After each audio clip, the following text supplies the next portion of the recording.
And once the drawing was done, that would have to be reversed and transferred onto a block. And then the block would then come into the studio. I'd get my tools and I'd begin to chip away and carve away on this thing. You're listening to Good Faith Weekly. I'm Mitch Randall. And I'm Missy Randall. We're here each week exploring the intersection of faith and culture. We find people who stand up, speak out, and step forward for inclusion, freedom, and justice for all. It's time for Good Faith Weekly. Brought to you by Good Faith Media.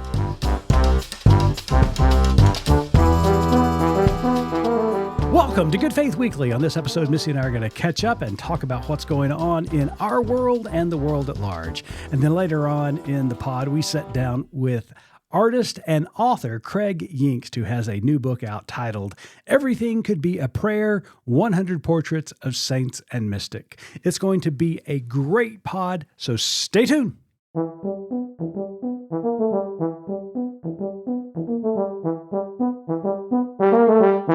Hello there, Missy. Hey, how are you? I'm doing well, and you? Well, we need to have a talk. Is this about Thanksgiving or about what happened over Thanksgiving weekend? Oh, wow. Now I'm curious.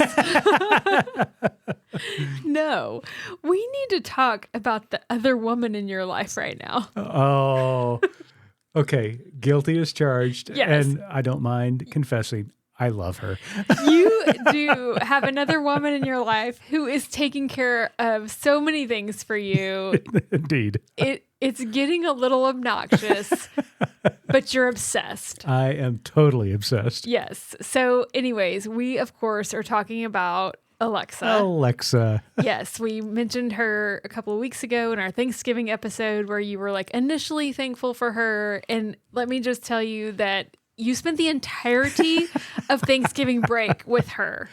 I did. You did. And I realize, dear listeners, we are late to the Alexa party. Mm-hmm. Many of you have your homes outfitted, but as you know, we've been in transition and we had all of our things hooked up to various internet type sources, whether it was right. Ring or our security system provider. Anyways, in this new old home we're living in, you decided to switch everything over to Alexa. Absolutely. Alexa is now our oracle. And you are now in love.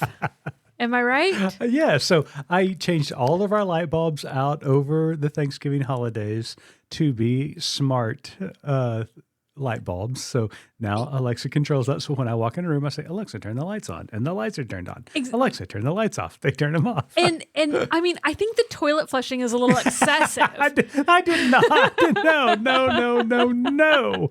I did not install an Alexa bidet, just so everybody knows. Oh, you went further with the bidet. Okay. But anyway, so yes, this has been an obsession in our house. And I have something to say about this. Proceed. Because I am privy to your relationship with this other woman. Yes. I want to say I'm not real comfortable with the way you talk to her. Okay. How do I talk to her? You are very demanding. You're like, Alexa, turn on living room lights. And she's like, okay. So this morning, while you were away, Mm-hmm. it was bothering me. Like right. this is the Southern girl coming out of me.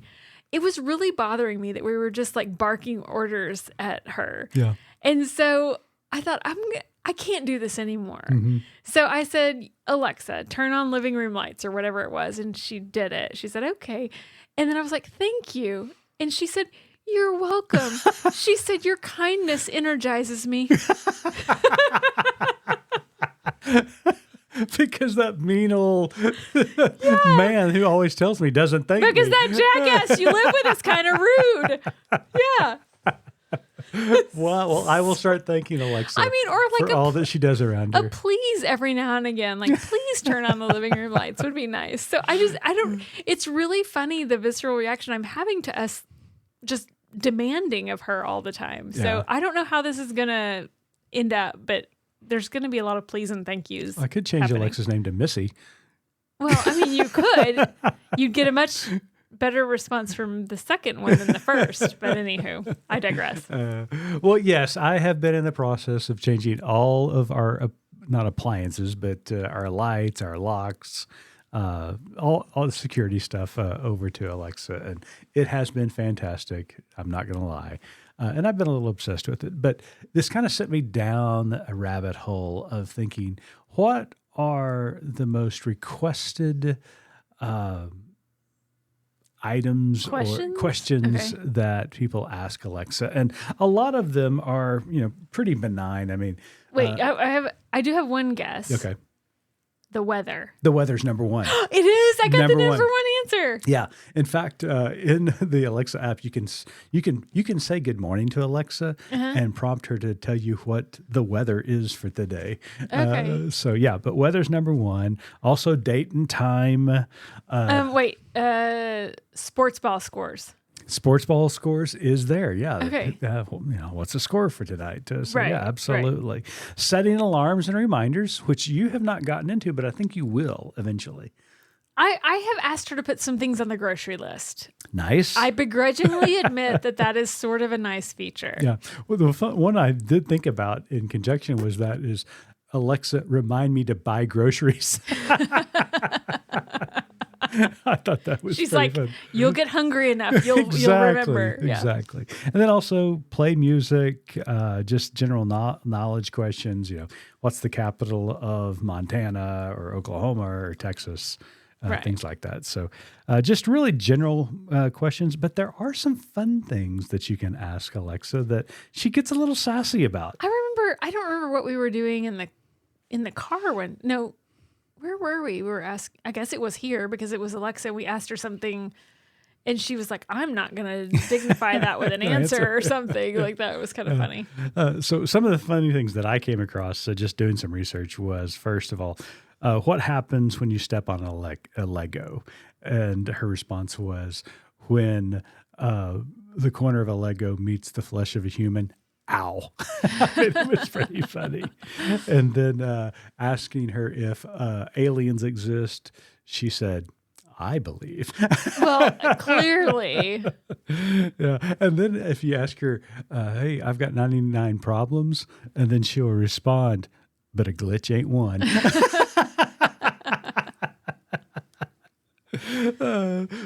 There's some really funny questions that you could ask her, and it's pretty humorous. But yeah, overall, I'm obsessed. I really enjoy this new lifestyle we have. Well, you are a bit of a gadget guy, so this has become a bit of a thing with you. But I'm enjoying Alexa. She can stay. I do feel, however, that all of our conversations, arguments, whatever, are being recorded. Spirited debates is the way I like to think of them. Are being recorded at this point. So that does make me a little bit apprehensive.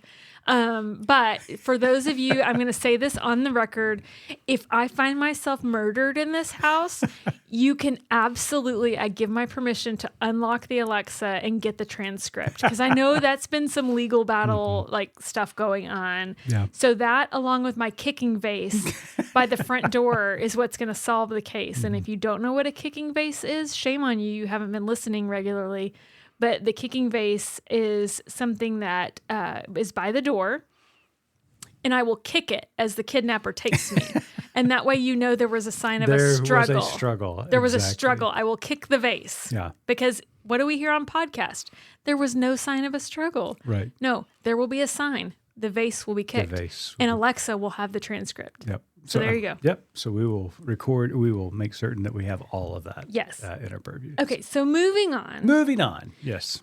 So I was, typically because we work together, we live together. We do. We're married. Yep. We have to mix some business with pleasure every now and again. So kind of as per our routine, we many times before we record, we'll head down to our local favorite restaurant and we'll sit down and have, a snack or some dinner, lunch, whatever it is. And we'll talk about what we're going to talk about. Yes. In the opening. We do. Like what's going on in the world that listeners are just dying to hear our opinions on, right? All of this incredible content just isn't spontaneous. We actually think about it. Gotcha. To a point. Thinking about it may be over selling it. So anyways, so we did that today. We went down to our favorite spot and we're going to talk about what we were going to talk about in the opening, current events and stuff. As I am still basically hiding under the covers. Indeed you are. And not reading or listening to any news. Yep. So I have to say, something much more important came up. Oh, dear Lord. Are you going to tell everybody the conversation that happened at the table adjacent to us? The conversation behind us at the table. And this is the kiss of death for you. It is such If there's ever a loud talker, and there were two women at the other table who were talking the entire time. I just look down and enjoy my bill. So my meal and my beverage. So, yeah. You guys, I know nothing about what's going on in the world, but I can tell you about their wedding party they're planning and how one of them had too many Mai Tais at the venue the last time she was there. I can tell you about their vacation to Hawaii and how one of them paid for everyone to scuba dive. I can tell you all the deets. But I have nothing to bring for our opening segment in terms of what's going on in the world. So that's all you, Mitch Randall. Okay. Well, while you were eavesdropping on the conversation beside us, I was actually doing some research. Lots going on in the news. So this past week, President Joe Biden pardoned his son, Hunter Biden, which he had previously said that he was not going to issue a pardon. Well, he went ahead and did that this week, I should say. And I got kind of mixed emotions about it, to be quite honest with you. And I think that's where some of the country is. I think there's some people on the polarization that have a definitive opinion about this. But yeah, I'm kind of conflicted about it. I think I get really irritated no matter what side you fall on, supporting that decision or not, the righteous indignation. Yeah. Like, really, come on. Right. I mean, at this point, I would do it. You would do it. I mean, who amongst us has not marched into the school to, advocate for our kid? Mm-hmm. Like, this is just what we do. Yeah. As far as whether he should have or shouldn't have, my issue might be a little more with just that he said he wasn't going to, and then he did. But again, I'm a parent. Mm-hmm. I would have done the same thing. Right or wrong, I would have done the same thing. Yeah. I'm just going to say that. Yeah, it did kind of send me down this rabbit hole of just the power of the presidential pardon, because presidents have done it, from the beginning of this country, issued pardons as on their way out, sometimes during their presidency, but most often the last few weeks of their presidency, as we've seen this past week. And it just kind of reminded me about the power of that office, that no matter what a court system says, no matter what society says, one person can issue that order, and all of those crimes, those convictions can go away. And that's kind of daunting, to be quite honest with you. It truly is. And I will say the presidential terms of my adult life, when I've actually been pseudo paying attention, when you get to the end of that and they start pardoning people, that is you're right. That is kind of a weird feeling of, wow, with the stroke of a pen. Yeah. It's done and gone. That's a lot of power and a lot of responsibility. It is a lot of power. Like I said, we've seen every president do it since time immemorial. We've seen Democratic presidents do it, as in this case. We've seen Republican presidents do it, as in the case of Trump with Manafort and his son-in-law's father. We've seen it on numerous occasions. It's just really interesting to kind of think about that the executive branch has that much power to be able to override the entire legal system that has brought this conviction, to the forebear. And I think, like I said in the beginning, I think what's really comical to me at this point is just the righteous indignation of people, no matter which camp you're in, of pretending to have the answer and know exactly what's right or wrong. It's just comical. Yeah. But also just the distraction of this thing that isn't really that important, because you guys, the world is on fire. Literally on fire. Yeah. How do I know? From under the covers, I can smell the smoke. And I actually do believe that probably played into President Biden's decision, not only the fact that this was his son, secondly, he's 80-something years old, and he gives no what's to the future. He's going to do what he does. But then also just the very fact that there's so much other things going on in the world that in this instance, And yet here we've spent like 3 minutes talking about it. So we are guilty as charged. We are guilty as charged. So. Maybe he'll pardon us as well. Yeah. All right. Well, let's transition into our interview, Missy, because we did have a delightful conversation with an artist this week, which was really fascinating. Kreg Yingst, who has a brand new book out titled Everything Could Be a Prayer, 100 Portraits of Saints and Mystics. And his artistic style, which does not translate very well on a podcast, is visually stunning. So yeah, when I picked up the book and started looking through it, it's beautiful. It is and really I immediately thought, this is going to be really tragic, but I'm about to cut this book up and frame these portraits or this art to put like on a gallery wall. Mm-hmm. And then I Googled, because he's a new friend to us, and I Googled and discovered that, he sells these prints on Etsy, and so that's a much better way, but he has many more on Etsy. But his art and the quotes and the prayers he puts along with them are stunning. Yeah. And so the book, for, I guess to explain it a little bit, there's 100 saints and mystics, and he talks on like one side of the page, it's about the saint or the mystic and about their prayer and a little background. And on the right side, it's his original art. Yeah. And then around the art is one of their quotes. And so it was really a great book for me in this time that we're in. Surprisingly comforting. And it brought you outside the covers to read something, which was nice. It really did. No, it was really lovely. I was really excited to talk to him. And what I say in the beginning of the interview, this truly would be just such a great little Christmas gift for anyone. Indeed. So Missy and I will be right back with our interview with Kreg Yingst. So much of what I learned in church was about doing instead of being. Pray this prayer, affirm this belief, save your soul. But doesn't our faith teach us that there's nothing we can do to earn or escape God's love? I'm Brett Harris, host of God Knows Where, and if we can't do anything, then I think we need to better understand who we're supposed to be. Join me for Wayfinding, a new series exploring Jesus' parables to discover who God calls us to be. Find God Knows Where on your favorite podcast platform.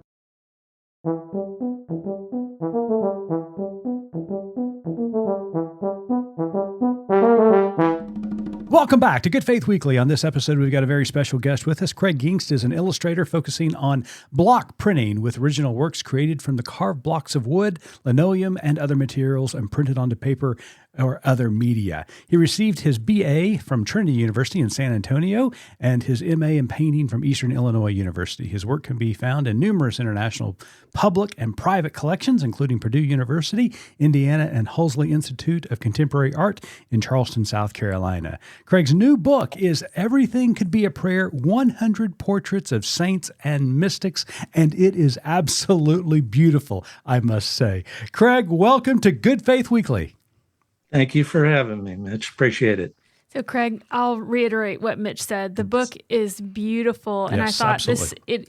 it wasn't planned this way, but it was so great that we're having you on this week leading into Christmas, because the first thing I thought is this book is perfect for a Christmas gift. It is beautiful. So I want to begin by talking about just what inspired you to develop such a creative kind of icon-style portraits of these traditional and untraditional saints, and in particular, you mentioned in the book 2 dates, 2013 and 2020.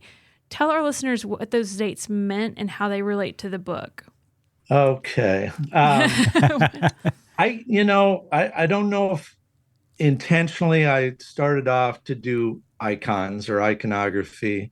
It wasn't necessarily my intention. I like the visual language of iconography. But the date on 2013 that you're talking about would be the Sandy Hook school shooting. And that's what prompted this whole book. The book itself is about 10 years in the making. And I initially just started it as wanting to come out with something good out of something that was so dark, something that was just pure evil. It really affected me. I was a dad of 2 young daughters, and so just hearing something like that and trying to put myself in each parent's place was just hard to take. And so my New Year's resolution for the following year was to actually search for a prayer that dealt with light out of darkness. And it was my intention to do one a week, which I was able to pull off. I don't always go through with my New Year's resolutions, but this one I did. And I was doing one a week. And it was just kind of like one would lead to another, lead to another, lead to another. And it was the words that were initially the important thing. But I also wanted it to be something that was going to live on. And so you're carving the image of the person who said it. It was then being able to be prayed by others, to be held. And I was thinking, this is pretty neat that their prayers continue to resonate or ripple effect down through time. And can anything good come out of this situation? And that whole year, I did a book. It was self-published. It was called Light from Darkness. It was all the 52 block prints in black and white. Some of them made it into this book. But it was also an opportunity for me then just to use that book kind of as a fundraiser for orphanages. And so parents that had lost children, I wanted to then bring my light or financial support to then children that didn't have parents. So that was the 2013 that you're speaking of. And I guess it after that, it just kind of faded, and I work on different bodies of work. I've gone to the Blockprint now since the mid 1990s, but I do still do some painting as well, and I paint on these. The pieces you see are block prints with watercolor on top, and then when 2020 rolled around, I'm by trade an art carny. What I call myself is an art carny. I do art festivals around the country. Yeah, and so we paint the banners, we set up the tents, we drive the trucks, we sell the tickets. Wow. We're an art carny. Wow. Yeah, right. And then 2020 comes around, and all of a sudden you're given a sabbatical this year. Everything just dried up. And for me, I had no job anymore, at least not in that sense. Sure. And so I also kind of turned to those who had navigated isolation. Mm-hmm. I think isolation became very difficult for many people. That's what I was seeing on social media. And the social media became part of my outlet in just trying to sell my work online. I typically sell music-themed block prints, and those are a dime a dozen on the internet. Right. And it's like trying to find a needle in a haystack. And I did have some support coming in, but it was interesting how the icons actually took off. And so during 2020, I was seeking out the monastics and the hermits and the desert mothers and fathers. Because we were all feeling like that during 2020, right? Exactly. They intentionally went to this, right? Yeah. They intentionally sought this out, this isolation. And so it's like, what can I learn from these people? And then as I was learning from them, I would present that on my Instagram page. And I think a lot of people were feeding off of some of that. They were getting something out of that. But that was a big thing. And then also, we had the George Floyd issue. I shouldn't even call it an issue, but that was devastating.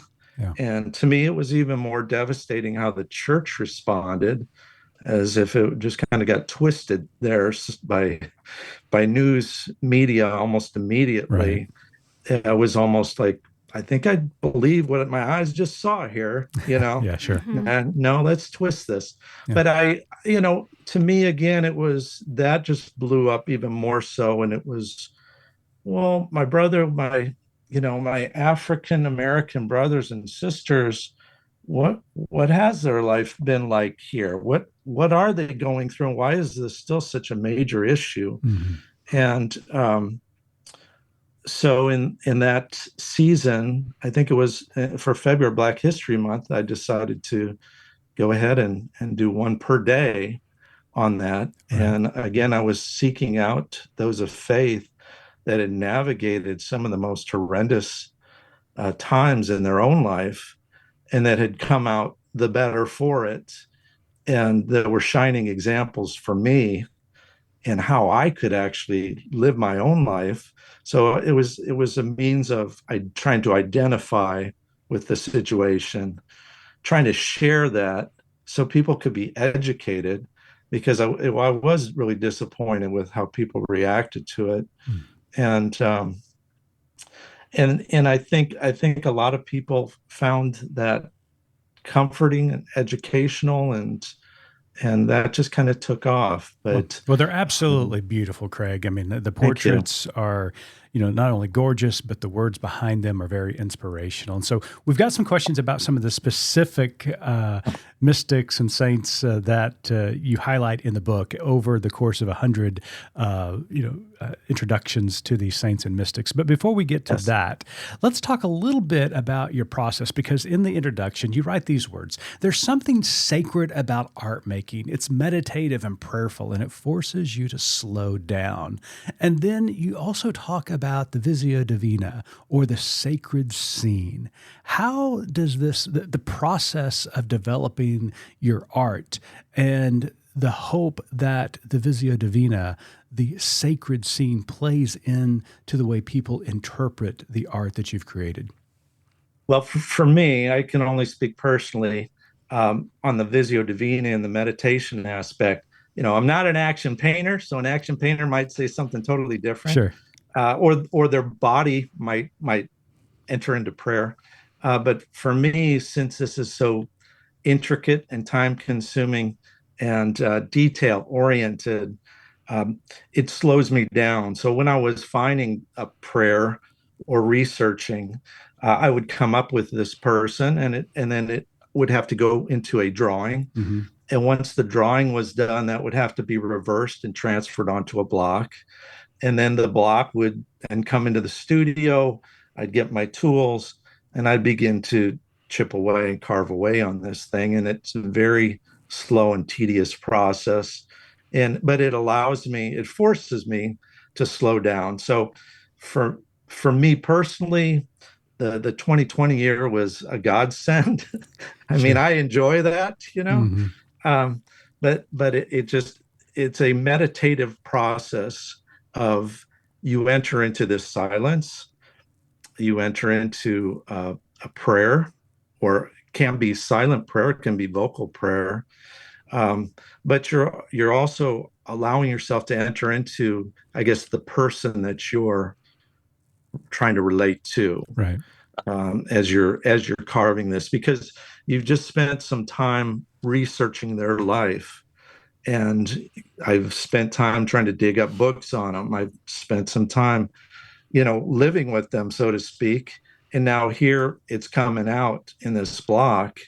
And at that stage, it's a prayer on their life. It's a prayer for my life. It's a prayer for those that are going to experience this, I guess. I love the way it is set up, because it's 2 pages per icon, or per mystic and saint. You've got the beautiful portrait on the right, surrounded by one of their sayings or a quote from that individual. And then on the left side, you got a description of them, kind of a really synopsis of what they did in their life and why they're so important. You got a scripture on top of that, and then the prayer at the bottom. So it is very, very well laid out, and just love thumbing through there and going through these saints. So I want to talk about Dorothy Day, who is the first person you highlight in the book, and you surround her portrait with the quote, "I really only love God as much as I love the person I love the least." So Ouch. I have a question. Exactly. This is my question. Or complaint. Why? We're not sure. Yes. My question, complaint, critique. Why did you need to step on my toes that fast? So... I think what we had decided was to go alphabetical on the word that we were going to feature. And Dorothy was activism. Yeah. So it was just laid out in the cards that she was going to come down the pike on the first one. I thought about, well, we could do it alphabetical by name, but you then lead off with all the Abbas, from the Desert Fathers. And so I was thinking, well, maybe if we go by this, we highlight whatever word we've chosen to kind of feature. And then that way there's a good mix as you're going through the book, and you're not stuck on, you know, one thing or another as you go through it. But yeah, that's a good one right there from the get-go. That just kind of So lays it out for the rest exactly. of the So let 100 me that tell you, can- the next time you get this question, your answer needs to be, it's just the Holy Spirit. All right. The Holy the Spirit guided. That's it's the right. Spirit leading. You're Absolutely. welcome. Well, like I said, the book is full of incredible individuals who have shaped not only the Christian church and history, but culture at large. One of these figures is having a resurgence today because of a recent release of a movie that has been canned by credible historians and even denounced by the Bonhoeffer family themselves. But it is the Lutheran pastor and theologian Dietrich Bonhoeffer. And you wrote this about him, that he watched in horror as leaders of the church swore allegiance to Hitler and the nation. So thinking about the painting and the emphasis on Bonhoeffer in your book, do you think there are lessons that we can learn this very day from Bonhoeffer's commitment to the gospel and to his high standard of ethic? Yeah, absolutely. I think I don't know how the rest of the years are going to play out, but I can't imagine that even in the 1930s that Germany was even considering some of the things that could actually happen. And it was kind of interesting that it was the artists that saw this coming down the pike. It was, Hitler had set up this whole degenerate art show, and he started his own propaganda and his own social media, if you want to say. And so he was able to do this propaganda, and the artists were the ones that said, no, we're not falling for that. Right. He's painting this picture that was not true. And I think when Hitler finally delivered his speech, it was like the final straw, right? Sure. Yeah. Prior to him coming to power. And many of those artists just fled Germany. They saw this coming. And I think I've put myself in that place. It's like, you want to be on the right side. You want to say, oh, I'd be the Bonhoeffer here. And I think about how many people went to church, walked past these trains, worshiped God, went back to their house, went to bed, got up and did it the next day. And what it takes, at what point do you say, no, this is not the gospel? And Bonhoeffer, he went back to Germany. He was living in safety, and he said, no, I'm going back. I'm going to be with my people. I'm going to see this through. This is too important not to. But I've always thought of that with myself as like, at what point do you make these decisions on, no, I'm drawing my line in the sand. Sure. This is Christ. This is not Christ. Yeah. So let's pivot. While our readers will recognize many of the names from the book, in the book, from church history, some are not necessarily associated with church history, and one such name was Ida B. Wells. So her story is rooted in the church as she became a force for social justice nationwide. Why did you decide to include her, and what can we learn from her today? Ida was such a powerful person, and kind of the precursor to the Rosa Parks, that I just, I felt, here's someone of faith, and that again, in a time that was so difficult and had to come to these decisions on what am I going to do in this situation. So I'm amazed by her. She was a woman of strength and integrity. And I it's hard to go through all of Black History Month and not put Ida B. Wells in that piece. So I guess that was just, I think she's too key Yeah. of a person in both and I would say in the Christian movement as well, Yeah. in the movement of faith and living out her faith. And that's the thing that, I think as you look through this book, there's various people, from the hermits, the contemplatives, the monastics, but even the monastics, you have your Mertens, and Mm-hmm. you have people that are still active in what's going on in the world. They're not retreating from that. Yeah. And so that's it. It's like, how do I find this balance? How do I find the isolation, but how do I also engage? Sure. And be equipped? Yeah. So are there any other folks in there we might be surprised or who might be little known that you want to mention? Well, somebody like John Perkins, he's still living. I think John is now 94. Mm-hmm. And he has been working on racial reconciliation for his whole entire life.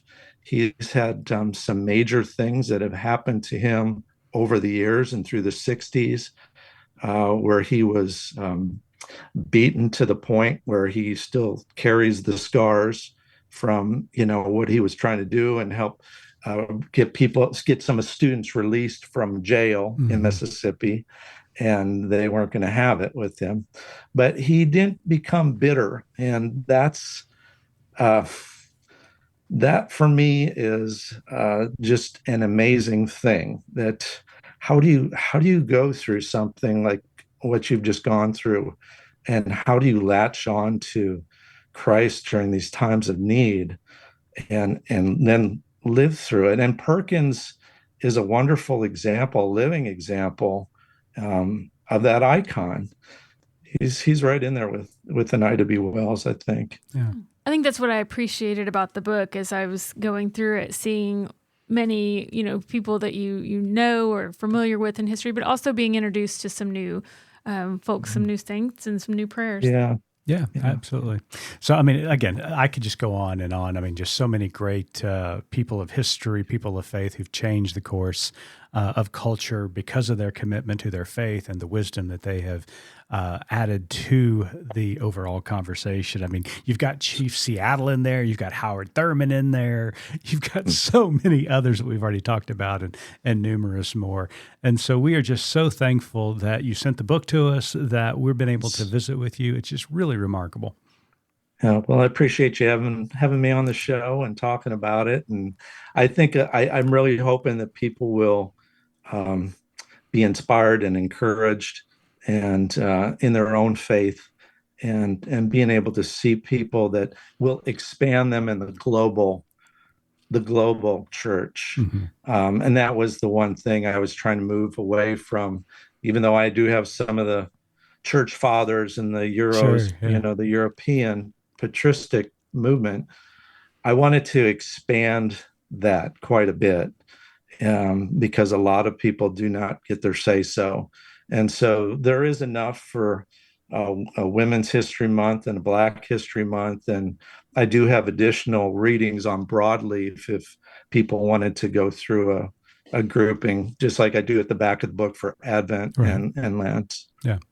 Well, the book is titled Everything Could Be a Prayer, 100 Portraits of Saints and Mystics, and you can find out more about Kreg's other work at kregyingst.com, and we really appreciate you joining us on Good Faith Weekly. But Kreg, before we let you go, we've got one last question that Missy asked to every one of our guests, so I'm going to turn it over to her so she can ask it.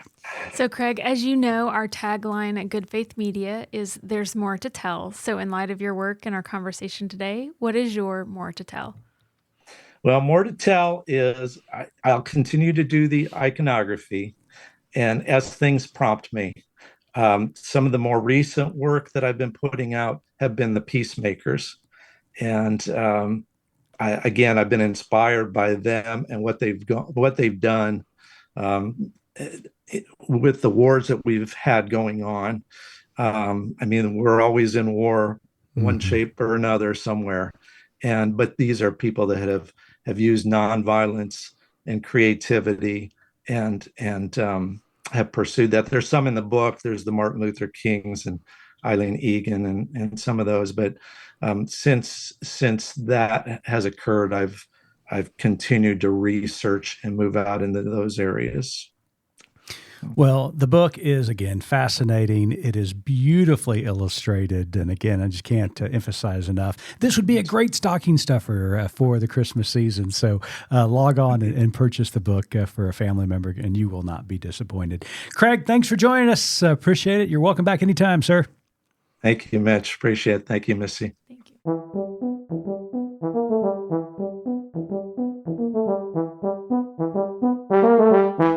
I just want to reiterate to our listeners that you really should check out Kreg online, check out the book.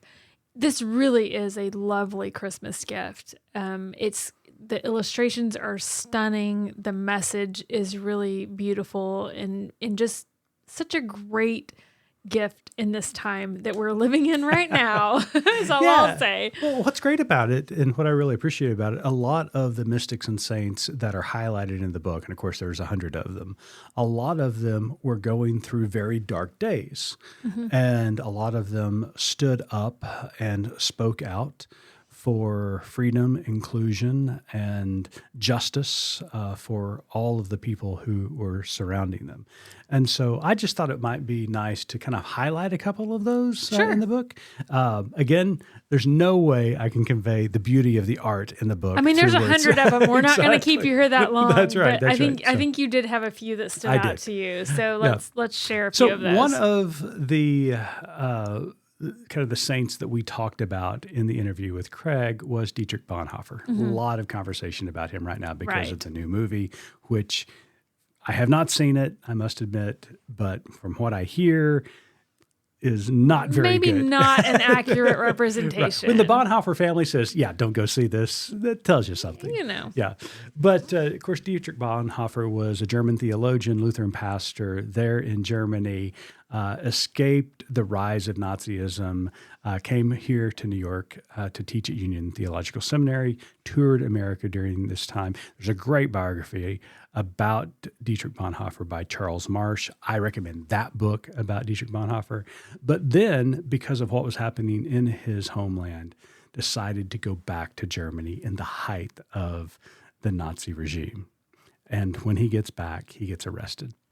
Eventually, as most of our listeners probably already know, Bonhoeffer was martyred because of his faith by the Nazi regime. Mm-hmm. But there's this beautiful picture of him, this portrait of him that Kreg created, and around him is this quote from Dietrich, and it says, "In me there is darkness, but with you there is light." That's beautiful. It is beautiful, and a lot of times we get consumed by the darkness because it is all around us. I'm feeling attacked right now. Hey, you go with you. I don't know what you're talking about. But we get consumed by the darkness. But I was talking to somebody just this week, and they were literally asking me, in this dark day that we find ourselves, what is bringing you hope? Was it Alexa? Sorry, I digress. Besides Alexa, I was telling them about all of the social entrepreneurs we have met through the ministry of Amy Butler and Invested Faith. Mm-hmm.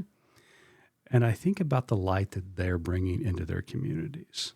And it's tremendous light. And so it's those kind of lights that bring me hope, even in the midst of darkness. Sure. So. And we are fortunate to meet people, week in and week out, who are bringing light. They just have to shine it under my covers. That's right. It's fine. That's exactly right. So I also mentioned my favorite section of the book was about Chief Seattle, and that had a lot to do, of course, with my indigenous ancestry. But I really like this quote, and it's a lovely portrait of Chief Seattle. But listen to what the quote that Kreg put around his portrait. "Take nothing but memories, leaving nothing but footprints." Yeah, that one really spoke to me too. I feel like that's how we should start our day and end our day. What did you take and what did you leave? And I really agree with you on that one. That was a beautiful quote and a really beautiful portrait. Yeah. Yeah. So, and then another one who may not be very well known to our listeners, who was not well known by me, in fact, I was introduced to him by Kreg, was Maximilian Kolbe. And Maximilian Kolbe was a Polish man that lived during the Nazi regime, but he was a Franciscan priest arrested for harboring Jews. And around the picture that Kreg illustrates of him is that he is in the prisoner garb of Auschwitz.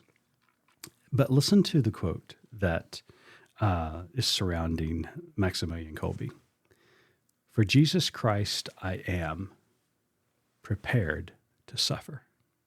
And I remember, I've shared lots of quotes from a lot of inspirational preachers, but I think about this is a person who actually lived out his faith, lived out his conviction. He was a Franciscan priest. And so he believed that his responsibility as a person of faith and as a Christian, a Catholic Christian, was to keep Jews safe. Mm-hmm. And he lived that out. It's amazing. And, of course, suffered because of it. And so, anyway, that really spoke to me. And then, of course, there is Sojourner Truth. And Sojourner was born Isabella Baumfree in 1797 in New York, separated from her family at the age of 9. Upon her conversion to Christ in 1843, she took on the name Sojourner Truth and began to preach this incredible message of liberation. And around her portrait, Kreg points out this incredible saying: I will not allow my life's light to be determined by the darkness around me. Wow. Again, I'm feeling conviction. Yeah, that's beautiful. It's so beautiful. I mean, and this is someone who was, in the height of slavery here in the United States and just would not bend to darkness, continued to shine that light. So these are the kind of sayings in this book and the kind of stories in this book that are just really remarkable. It truly is beautiful. When I picked it up and just started reading it, it was just such a meditative experience to go through and, again, see these words. Mitch shared 4 of them with you. There are 96 others. Right. So, again, the art is beautiful. The stories behind these people, these saints, are incredible. So definitely, if you need a gift, especially for that person who has everything, this is a great option. So check out Kreg online. We've got all of his information in the show notes. And go support a local artist. Buy his book. Absolutely. So what I learned from this book and from our conversation this week, Missy, is this. Missy. Shine your light. Keep shining your light, no matter how dark it gets. Absolutely. We'll be back next week. Until then, keep living good faith.